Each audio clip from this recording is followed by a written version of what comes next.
Every pastor deserves at least one time in his life to have a choir sing "Hold On" before he gets up to preach. Hold on, congregation, hold on. I'm not letting you out just yet, even though we've been blessed. An eye for an eye and a tooth for a tooth. One of my friends from the Middle East told me this story that happened to his family.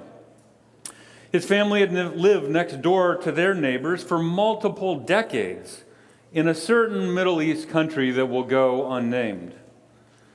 Their children had played together. They had attended each other's birthday parties, weddings, funerals. They were good friends. However, one day, some of the neighbors decided to pick on one of his cousins who was a special needs child. Usually in the Middle East, if a child is born with special needs and is not a completely functioning part of society, or at least viewed as that, it is viewed as shameful and even a curse. For some reason, the neighbors decided that they needed to rid their neighborhood of such a child.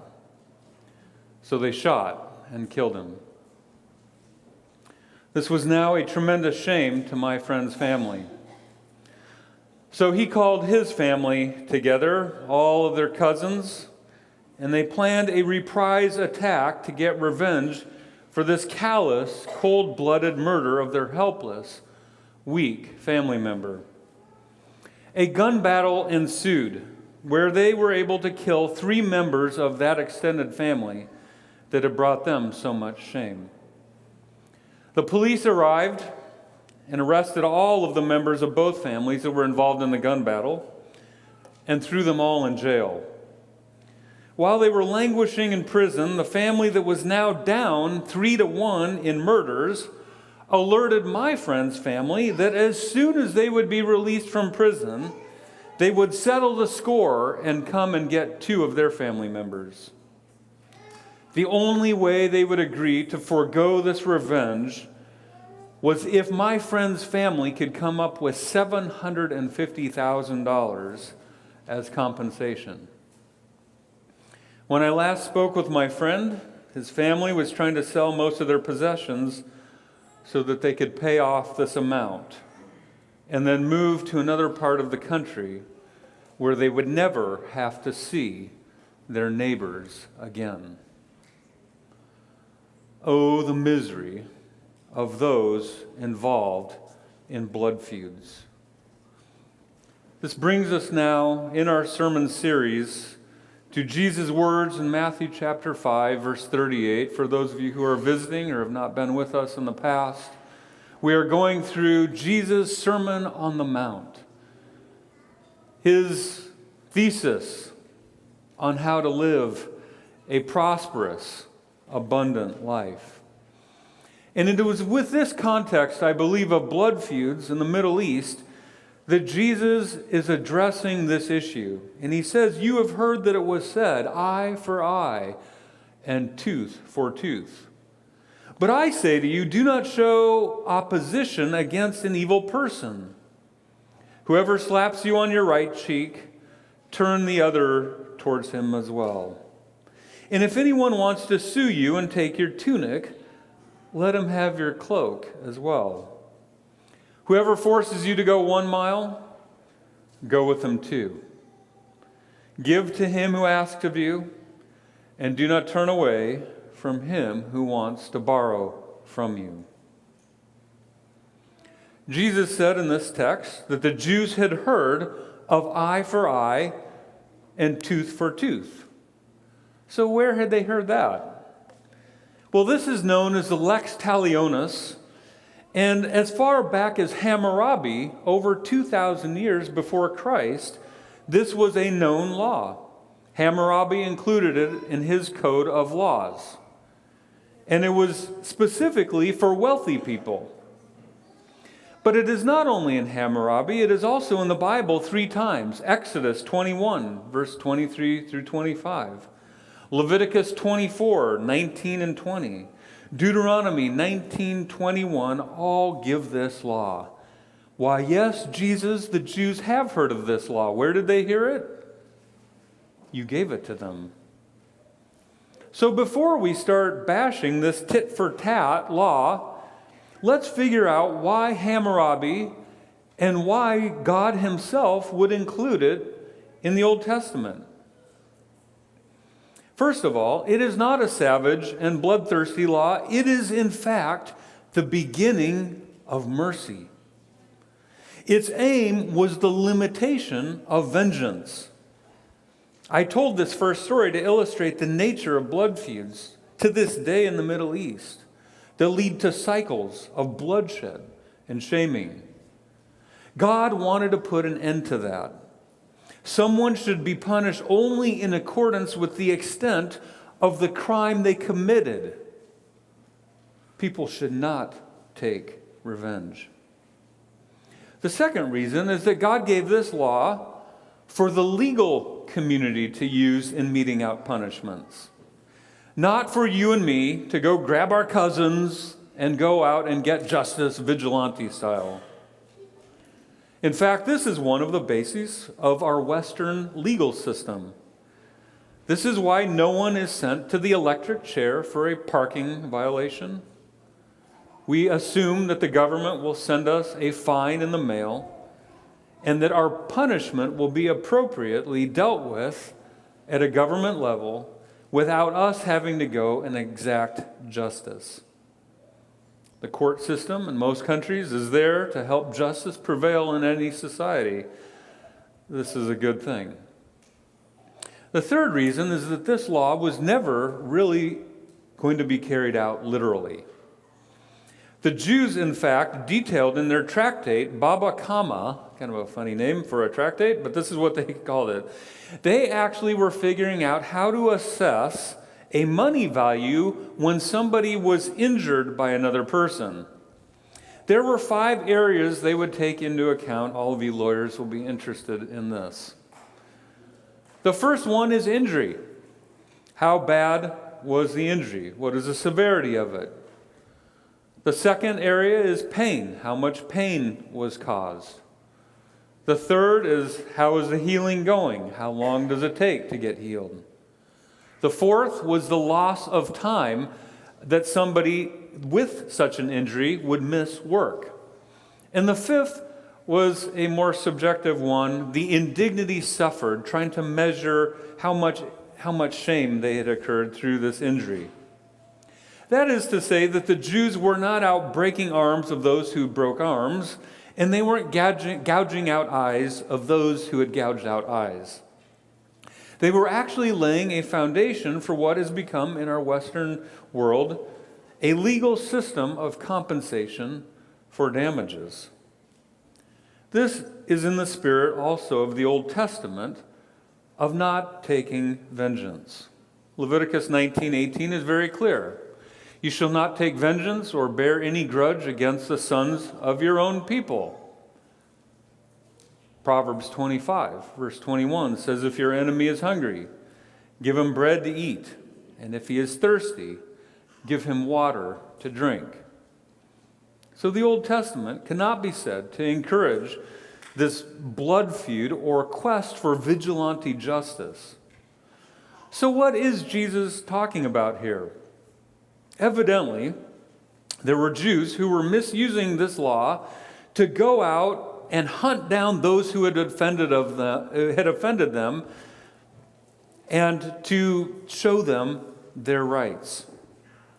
So Jesus here sets out the principle for his followers of how we should handle situations when our rights are trampled on at times, when sometimes we do go to court. So Jesus gives 4 examples. We'll look at each one. The first 3 specifically we will get a little bit more detailed on.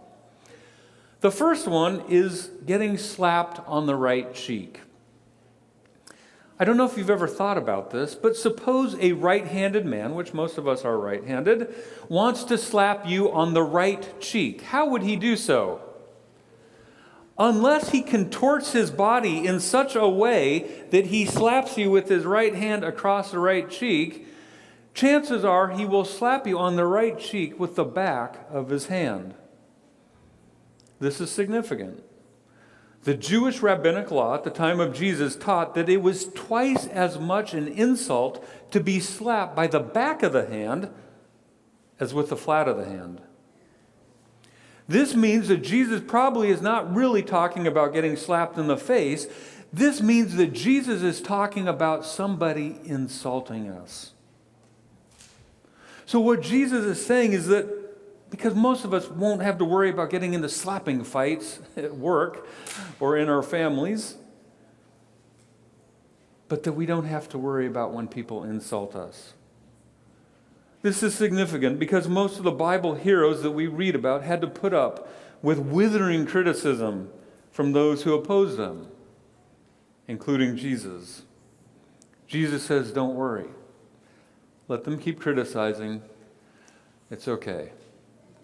I'll take care of you. It shows that Jesus had a belief that God would take care of his followers, his children, that he would even be interested in protecting their reputation so that we don't have to go around criticizing those who criticize us. Isn't that beautiful, church? We don't fight for our reputations. God does. The second example that Jesus gives is also a significant one. Jesus said, whoever wants to take our tunic in a lawsuit, we must not only let them have the tunic, but also our cloak as well. We won't really understand this unless we understand a little bit of the clothing system, of which this is the only picture on the internet I could find that was anywhere near what the Jews, depicting how the Jews dressed. But we need to understand how they would dress to understand what Jesus is saying. The tunic, in Hebrew called the chiton, was the long, sack-lined inner garment made of linen or cotton. The poorest of Jesus' listeners to the Sermon on the Mount would have owned multiple tunics. However, the cloak was what went around the tunic, and it was a great blanket-like outer garment which a man wore as a robe by day and used as a blanket by night. Of such garments, most of his listeners would have only had one. It was actually in Jewish law that a man's tunic may be taken as a pledge, but not his cloak.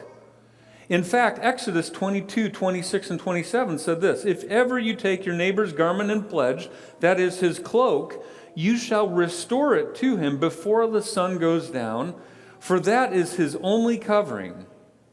It is his mantle for his body, and what else shall he sleep? Jesus is saying here that a Christian doesn't even need to worry so much about his or her legal rights. It is such a radical trust in God that he would even take care of our needs so much that we could give away the only cloak we have that we need to sleep in. Jesus paints a picture of an incredible faith in a heavenly Father that would provide for us even when people try to sue us and take what we think we need to live. The third example is being compelled to go a mile, and Jesus says don't go 1 mile, go 2. Now Jesus used the word for compel. This word is agurein. This word has a history. It actually comes from the Persian word that means courier. The Persians had an amazing postal system. Each road was divided into stages lasting 1 day. At each stage there was food for the courier and water and fodder for the horses and even fresh horses for the road. But if there was anything lacking, any private person could be compelled into giving food, lodging, horses, assistance, and even carrying the message himself for a stage. This word for compulsion that the Romans used was agurein. The Romans liked to compel. And any Jewish listener of Jesus had this threat hanging over his or her head that he or she could be compelled by a Roman soldier at any time to provide food, lodging, or carry baggage, or do any other menial task. You will remember that when Jesus was on the way to Calvary, this is what occurred with Simon of Cyrene. He was compelled to carry the cross. This service was never voluntary. You can imagine how the local populace viewed this practice as they looked on the Roman soldiers whom they viewed as an occupying force. Jesus is saying, don't worry about the letter of the law, even when you are forced to do something, even if it is by an occupying, oppressive force. Serve. Go the extra mile. Don't just do one. Don't look at your rights. If they ask for one, go two. Show that the heart of a Christian is the heart of God, to serve those who are evil. And He is kind to those who don't love Him. The fourth example we won't go into very much because we will include it in a sermon where we will talk about Jesus' attitude towards finances. But suffice it to say, it also requires a great faith. If somebody comes and asks for a loan, Jesus says, if you can do it, give it to them. Why?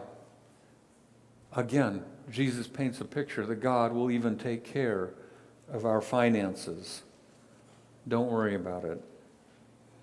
Overall, we see in all these examples that Jesus is stating that we don't have to obsess with our rights or the tit-for-tat principle or getting our exact due or exacting revenge. God will take care of our rights for us, as well as the legal communities where we live. He will take care of our reputations for us, and He will even take care of our finances for us. Eva Moses Kaur was just 10 years old when she and her twin sister, her two older sisters and their parents were transported from their small Romanian village to the Nazi death complex of Auschwitz-Birkenau. This is where Dr. Joseph Mengele conducted human experiments on approximately 1,500 sets of twins, among them Eva and her twin, as you see in this picture on the left, Miriam. The young girls were subjected to tests 6 days a week. Eva and Miriam barely survived these rigorous physical tests. While they were there, it is safe to say that they saw the horrors of the death camp. In January 1945, Eva and Miriam were liberated from Auschwitz, two of only about 180 children to survive at the camp. They never saw their older sisters or parents again. Eva ended up moving to Israel, where she rose to the rank of a sergeant in the Israeli army. After meeting her husband, she relocated to Terre Haute, Indiana, with their two children. Eva gained international attention when, on the 50th anniversary of her liberation from Auschwitz, she publicly forgave Dr. Hans Munch, who you see on the right side of your screen. He was a Nazi doctor who had worked with Mengele at Auschwitz. She penned and signed a statement she calls Declaration of Amnesty while they stood together at gas chamber ruins. The declaration declared amnesty, quote unquote, to all Nazis who participated directly or indirectly in the murder of my family and millions of others, and to all governments who protected Nazi criminals for 50 years, then covered up their acts and covered up their cover-up. She explains how she came to this decision. In 1993, she ended up traveling to Germany to interview Dr. Munch, whom she had seen interviewed in a year before in a German documentary. She states, and I quote, "We were sitting outside. Dr. Munch went inside 5 times and each time brought out a pillow for me. I said, 'Dr. Munch, what are you trying to do?' He said, 'I want to make sure the metal chair you're sitting on is comfortable for you.' A Nazi doctor worried about my comfort? It didn't compute. I was hoping to get some inside information about the experiments, how Auschwitz worked. I asked him, how did the Nazis function in a place like that? As a human being there, how did you live your life? When work was done, how did you cope? He said that most Nazis in Auschwitz got drunk every night. That was their way of coping. Only he and Dr. Mengele didn't drink, and the two became friendly. Mengele justified his killing and experiments by saying, "They would have been murdered anyway. I will at least keep them alive for a while." "I heard myself," she says. "Dr. Munch, did you ever walk by or go inside a gas chamber? Did you know how they operated?" He said, "Yes, yes, yes. This is the nightmare I live with every day of my life." When everybody was dead, he signed a death certificate, how many people were killed every time the gas chamber was operating. I asked him to go with me to Auschwitz and sign a document about the operation of the gas chamber. So if I met somebody who was a Holocaust denier, I could have an actual document with witnesses that I could shove in their face, and he immediately agreed. She says this, "I was very excited. When I came home to Terre Haute and wanted to give him something as a gesture of my thanks, I knew the idea of thanking a Nazi doctor was crazy, so I never told any friends or family. I didn't want to just give him a thank you card, but something meaningful. For the next 10 months, when I had a few minutes free, when I was cooking or doing laundry, I would ask myself, how can I thank Dr. Munch? The idea popped into my head. An Auschwitz survivor giving him a letter of forgiveness. What I discovered was life-changing, that I, a survivor of Mengele experiments, had the power to forgive." End of quote. In 1995, Eva traveled to Auschwitz with her son and daughter for the 50th anniversary of its liberation. Munch gave her a paper documenting what he had seen while working in the Nazi camp, and she gave him her letter of amnesty. Again, she states, and I quote, "We signed the document at the ruins of gas chamber at Birkenau number 2. I read mine and signed it, and immediately felt that all the pain I had carried around for 50 years was lifted from my shoulders. The souls of millions of people murdered there were my witnesses. I immediately felt very free, emotionally liberated by the idea that even I have power over Joseph Mengele, and he cannot do a single thing to change that." How beautiful that this Jewish lady came to a realization of the power of forgiveness that the Jewish Messiah preached over 2,000 years ago, that the power of forgiveness is better than an eye for an eye and a tooth for a tooth.